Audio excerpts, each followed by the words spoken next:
Que a paz do nosso Mestre Jesus esteja em nossos corações. Então, antes de a gente iniciar a nossa palestra, vamos fechar os nossos olhos, fechar a janelinha dos olhos para abrir a janelinha do coração. E assim fazer a nossa prece ao nosso Pai.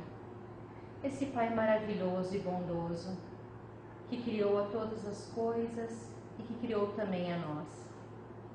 Queremos te pedir nesta noite, Senhor, para que as palavras do Mestre Jesus, que eram cheias de amor, estejam presentes em nossos corações. Que elas germinem como pequenas sementes, mas que produzam grandes árvores e que dessas árvores haja muitos frutos. Que possamos bendizer o teu santo nome, sendo pessoas boas, com os corações voltados ao bem e pensando também no nosso próximo. E que assim seja. Muito bem, então o tema que nos foi proposto para essa noite é desprendimento dos bens terrenos. Nós devemos lembrar que somos espíritos imortais, vivendo uma experiência carnal. Mas muitas vezes nós nos confundimos e pensamos que somos corpos com espíritos. E se formos pensar, nos bens materiais, em todo o bem que ele gera para as nossas vidas, a importância que ele tem nas nossas vidas, será que conseguimos evoluir espiritualmente, fazendo bom uso desses bens materiais? Então, por que eu devo me desapegar desses bens materiais? Para a gente então começar a nossa conversa de hoje, eu vou falar um pouquinho sobre uma pequena parábola que Jesus contou na época em que ele esteve aqui conosco, que é sobre o rico e Lázaro. Mas só para a gente contextualizar um pouco antes de contar a parábola, para lembrar o porquê que Jesus contou essa história. Naquela época, ele falava muito com agricultores, pastores, artesãos, pequenos comerciantes. Eram pessoas simples que não tinham instrução, não tinham acesso à leitura. E os ricos e poderosos que tinham acesso à escrita e à leitura e ao conhecimento, eles subjugavam o povo. Então o povo oprimido pensava que Deus havia abençoado e agraciado os ricos, enquanto que os pobres e as pessoas com alguma deficiência física tinham sido castigados. Então Jesus veio para mostrar que o mais importante é aquilo que trazemos nos nossos corações, independente dos bens. Então ele contou essa história, que havia um homem muito rico, que morava num palacete, dava muitos banquetes, e havia um pobre mendigo chamado Lázaro, que ficava na porta do rico e ficava esperando receber pelo menos as migalhas que caíam da mesa do rico, mas nem isso lhe era dado. E ainda havia uns cães e lhe lambiam as feridas. Então, um certo dia, o pobre morreu e foi levado para o céu. E o rico morreu e foi levado para um lugar de tormento. O rico, certo dia, sofrendo muito, ergueu os olhos e viu Lázaro junto ao pai Abraão. Então pediu: Pai Abraão, por favor, peça para que Lázaro molhe a pontinha do dedo para colocar na minha língua, para me refrescar um pouco, porque esse fogo está acabando comigo. Mas pai Abraão disse: Rico, tu teve tudo, todas as sortes, as coisas boas em vida, enquanto Lázaro só teve os males, e agora cada um está tendo a sua recompensa. Mas pai Abraão, por favor, peça para que Lázaro vá até a casa do meu pai, porque eu tenho muitos irmãos, e se Lázaro falar com eles, eles não vão vir para cá, porque eles vão ter uma boa conduta. Mas pai Abraão disse: não, eles têm Moisés e os profetas, que os escutem. Mas o rico insistiu: por favor, pai Abraão, se um morto for lá falar com eles, eles vão acreditar. Mas Abraão falou para ele, não. Eles não acreditariam nem se um morto ressuscitasse dos vivos, entre os vivos. Então, o que quer dizer essa parábola? O que Jesus quer dizer com essa parábola? Que os ricos vão para o inferno e que os pobres vão para o céu. É isso? Não, né? Não, por quê? Porque a riqueza, se ela fosse uma coisa condenável, Deus não teria colocado ela aqui na terra.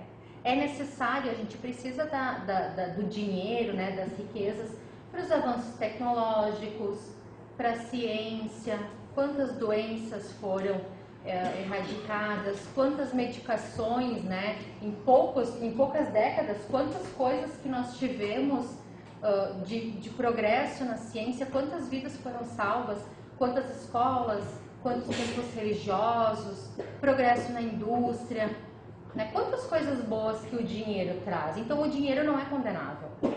O problema é o apego e a importância que nós damos para o dinheiro e para os bens materiais. Eu conheço, e eu sei que vocês também conhecem, muitas pessoas pobres que são orgulhosas, que são vaidosas, e muitas pessoas ricas que são verdadeiros seguidores de Jesus e que são humildes. Então não é o problema a riqueza e o dinheiro. O problema é o apego que a gente dá. Então a pergunta, por que a gente, né, se é tão bom, se faz bem, por que nós devemos nos desapegar dos bens materiais? Para não sofrer. Porque quando a gente se apega muito a uma coisa que não é nossa, a gente inevitavelmente sofre. No Evangelho segundo o Espiritismo, no capítulo 17, vou deixar ele aqui na frente. No capítulo 17 do Evangelho segundo o Espiritismo, os Espíritos falam sobre a verdadeira propriedade, o que é nosso e o que não é nosso. Todos os bens materiais, eles são nos dados por empréstimo. A gente não vai poder levar daqui, então eles não são nossos. Então por que eu vou me apegar profundamente a uma coisa que depois eu vou ter que deixar aqui? Depois eu vou sofrer. Então, até o nosso corpo também, ele é um empréstimo para nós. Porque o nosso espírito precisa de um corpo físico para viver essa experiência aqui na Terra. E se nós estamos aqui na Terra, meus irmãos, é porque a gente não é a florzinha mais cheirosa do jardim. Porque existem mundos muito mais felizes. E o nosso planeta, ele está em transição de um planeta de provas e expiações para um planeta de regeneração. Mas existem mundos muito mais felizes. Isso não significa que a gente não possa ter felicidade aqui, a gente deve buscar a nossa felicidade. E a gente precisa dos bens terrenos, a gente precisa ter uma comunidade, ter uma casa, ter um meio de locomoção, nem que seja as nossas pernas, uma bicicleta, um ônibus, um carro, um jatinho particular, a gente precisa ter, né? Não é errado a gente conquistar. Só que lá no Livro dos Espíritos, ainda nesse capítulo 17, os Espíritos falam que a gente precisa adquirir bens, a bagagem espiritual, bens que a gente vai levar lá para o outro lado, porque quando a gente deixar a nossa existência aqui na Terra, que a gente for lá para o outro lado, eles não vão perguntar, que tamanho que era a tua casa, que ano que era o teu carro, quantos títulos tu teve, né?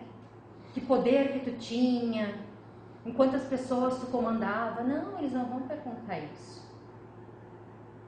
Eles vão perguntar quais são as tuas qualidades da alma. Então, que esses bens materiais que a gente adquire, que a gente tem, que eles possam servir para consolar também o nosso irmão que está do nosso lado. Porque muitas vezes a gente espera, depois que eu me aposentar, eu vou começar a fazer uma caridade. Depois que os meus filhos crescerem, depois que eu arrumar um emprego que me pague mais, depois, então a gente vai deixando para depois, né, e depois. Tem uma história no livro Contos desta e de Outra Vida, que é pelo espírito Irmão X, que é o Humberto de Campos, pela psicografia do Chico Xavier, no capítulo 19, vou deixar aqui também para vocês verem, no capítulo 19, fala uma história que é sobre a casca de banana. Então havia um homem lá no plano espiritual que ele iria vir para a Terra com a missão de cuidar de cerca de 2.000 crianças desamparadas. Então ele fez muitos cursos, teve ajuda da espiritualidade e um grande amigo dele, de nome Eliseu, ia vir junto com ele aqui para a Terra para ficar ali instruindo, né, dando todo o apoio espiritual para que ele conseguisse cumprir essa missão. E o nome desse homem era Secundino. Secundino é o nome dele. E o Secundino, então, renasceu na Terra com essa missão, né? E ele teve uma infância muito boa, ele cresceu com muita saúde, então estava nos planos da espiritualidade que ele adquirisse uma certa fortuna para conseguir amparar essas 2.000 crianças. E ele, então, chegou na fase adulta, teve essa fortuna, começou a arrecadar dinheiro e começou a ficar pegado a dinheiro e queria mais dinheiro e era só o que ele pensava, então ele já tinha adquirido dinheiro para ele e ele começou a pensar nos filhos, os meus filhos também precisam ter uma vida boa, né, depois que eu morrer, e aí, então ele começou a, conseguiu juntar dinheiro para os filhos e dinheiro para os netos e tudo era negócios. E o Eliseu, que era o amigo espiritual dele, sempre tentando, né, passava alguma notícia sobre crianças, ele tentava puxar atenção, então ele estava sempre tentando puxar o Secundino para ele lembrar da missão dele. Só que o tempo foi passando, o Secundino ficou idoso e um dia, voltando de um dos negócios dele, ele estava no carro de luxo e foi sair do carro, escorregou numa casca de banana e ele fraturou o fêmur, foi para o hospital. E em decorrência daquilo e da idade avançada, ele teve outros problemas de saúde, teve uma cardiopatia. E quando ele estava desencarnando, no momento da desencarnação dele, ele lembrou dos seus sonhos de mocidade, porque ele sempre teve dentro dele aquela vontade, né? Mas ele sempre deixou para depois, sempre depois. Então ele lembrou daqueles sonhos de mocidade. E daí ele chorou amargamente. E ele pediu para Deus uma moratória para que ele pudesse fazer tudo aquilo que ele não tinha feito durante a vida. Só que era tarde demais. E ele chorou. E Eliseu, o seu anjo guardião, chorou com ele. Porque pelo menos no momento da morte, ele tinha se arrependido e o seu coração tinha voltado a pensar naquela missão que ele tinha deixado para trás. Bendita casca de banana. E quantas vezes nós deixamos as coisas, deixamos de ajudar o próximo, pensamos muito mais em nós, pensamos no nosso corpo físico, pensamos na nossa família, e não é que a gente não tenha que amar a nossa família, né, os nossos cônjuges, não é isso. Mas a gente precisa entender que um dia a gente vai se separar deles. É momentâneo, é por um tempo só, porque a gente sabe que a morte não existe. Aliás, a morte existe, mas é a morte do corpo. O morto não existe, porque depois da próxima vida, na vida, depois da vida, na nossa verdadeira casa, no nosso lar espiritual, quando a gente chegar lá com as nossas bagagens, que os nossos bens terrenos e que o nosso desapego não seja tão grande que a gente não consiga se elevar, que a gente fique preso dentro da nossa casa, que se a gente deu muita importância para o nosso corpo físico, a gente fique preso lá junto com o nosso corpo físico. Às vezes a gente vê em muita literatura espírita e em muitas mesas mediúnicas, a gente vê os espíritos que contam, que ficam horrorizados vendo os seus corpos sendo devorados, né? E eles olhando para o corpo, mas eu era aquilo, eu sou aquilo ou eu sou isso, quem que eu sou? Né? Na verdade, nós somos espíritos. E a gente precisa educar os nossos sentimentos para que a gente consiga, no dia que a gente precisar deixar tudo que tem aquilo, no dia que a gente precisar deixar algum amor nosso, algum parente, alguma pessoa muito cara aos nossos corações partir, que a gente sofra, né? Porque a despedida sempre, o nosso coração sangra com a despedida, mas que a gente possa entender e enxergar aquilo com os olhos do Espírito, pensando que a gente vai ter o reencontro depois dessa nossa existência. Muitas vezes a gente dá tanta importância para as coisas que a gente tem, ou que a gente quer, ou os problemas que surgem, que a gente acaba perdendo o sono, né? Vem a insônia, a gente fica pensando no problema do dia seguinte, nas coisas, e o meu emprego, e o meu carro, e a minha casa, e né, aquela conta, e problemas financeiros, quando Jesus mesmo disse que a gente deve deixar cada problema para o seu dia. E agora então, para a gente encerrar, eu quero ler, pensando, né, em deixar cada problema para o seu dia, eu vou ler um pequeno trecho do livro de Mateus. Mateus, que era um dos discípulos, um dos 12, né? E que era rico, ele era um publicano, ele era um cobrador de impostos e foi chamado por Jesus e deixou tudo para seguir a Jesus, né? Então, no livro que ele escreve sobre a vida de Jesus, Jesus fala assim, capítulo 6. Por isso vos digo, não vos inquieteis por vossa vida, com o que comereis, nem com o vosso corpo, com o que vestireis. Não é a vida mais que o alimento, e o corpo mais do que a veste? Olhai as aves do céu, que não semeiam, não ceifam, nem recolhem em celeiros, e vosso Pai Celestial as alimenta. Não valeis mais do que elas? Qual dentre vós, inquietando-se, acrescentará uma medida à sua estatura? E com relação à veste, por que vos inquietais? Examinai e olhai os lírios do campo, como crescem. Não labutam, não trabalham nem fiam. Eu, porém, vos digo que nem Salomão, em toda a sua glória, vestiu-se como um deles. Se a erva do campo que hoje existe e amanhã é lançada ao forno, Deus assim as veste, muito mais a vós, homens de pouca fé. Porquanto não vos inquieteis, dizendo que comeremos, que beberemos, o que vestiremos, pois essas coisas os gentios buscam. Buscai primeiramente o reino de Deus e a sua justiça, e todas essas coisas vos serão acrescentadas. Portanto, não vos inquieteis com o amanhã, pois o amanhã se inquietará consigo mesmo. Basta cada dia o seu bem ou o seu mal. Então agora a gente vai fazer o nosso passe coletivo, né, junto com a prece final. O passe coletivo, a gente recebe as energias que a gente precisa da mesma forma como o passe lá dentro, né? Então, vou pedir a todos que fechem os seus olhos. E hoje é um dia de agradecer. Então, vamos agradecer ao nosso Pai Celestial. Obrigado, Senhor, porque és meu amigo, porque sempre contigo eu posso contar.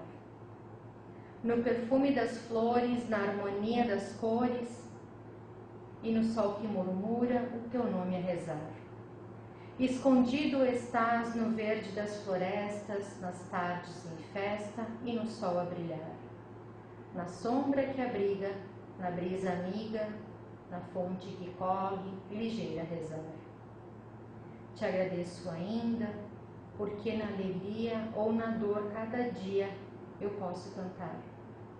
Quando a dor me consome, murmuro o teu nome, e mesmo sofrendo, eu posso rezar. Obrigado, Senhor. Obrigado, senhoras e senhores, e que assim seja.